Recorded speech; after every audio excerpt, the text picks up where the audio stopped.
Kung mapapadaan ka sa newsfeed mo, makinig ka. Oo, ikaw yun, makinig ka. Kasi baka pareho tayo. Ay, charot. Pero ayun nga, gusto ko lang sana tanongin kung lately, na-experience nyo rin ba o naiisip nyo sarili nyo na napag-iiwanan na kayo. Kung hindi naman kayo napag-iiwanan, so papaisip ka na lang na bakit ganun. Ginagawa mo naman yung best mo para mabuhay or para maging okay yung buhay mo. Pero wala pa din.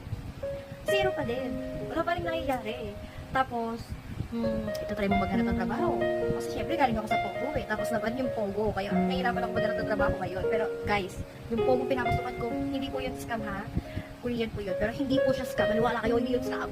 Tapos ayun nga, dahil sa mahirap maghanap ng Pogo ngayon. So sabi ko, babalik na lang ako sa dati kong work, which is yung mga service crew, cashier, barista, sales associate, mga ganun. Yeah, sige go, apply ako. Pero bakit ganun? Ha? Gusto ko naman sana mag-apply. Actually, nag-apply na nga ako eh, paulit-ulit eh. Halos lahat natin na-apply ako. Pero wala ako nare-receive na kahit ano. Or meron man, pero malayo. Kasi syempre for me, meron akong goal ngayon na parang from the first year, 2024, tama ba yung English ko?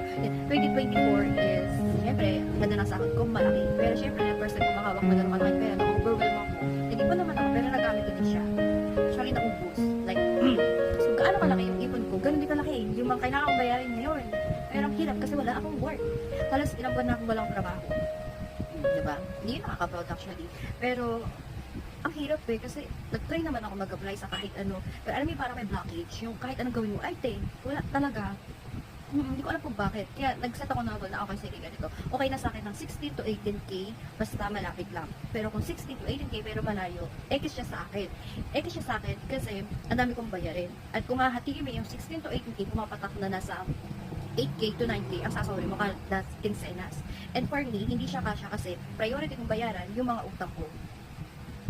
Ang utang ko noon, na naiwan ko ng 2024 at itong 2025, naiwan ko kasi.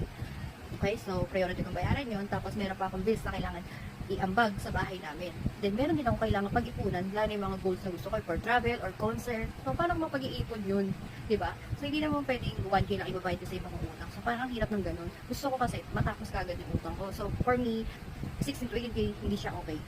Lalo, ng taas ng mga bilihin ngayon, pamasahe pa nga lang, mahal-mahal eh.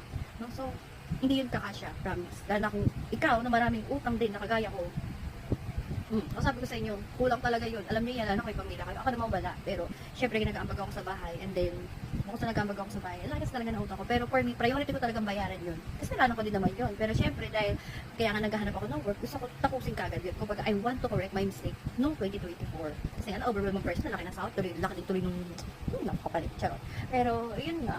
Siguro, pero iba sa atin na hindi ka maintindihan, na hindi ako maintindihan na, ano ba yan ang Pilipinas?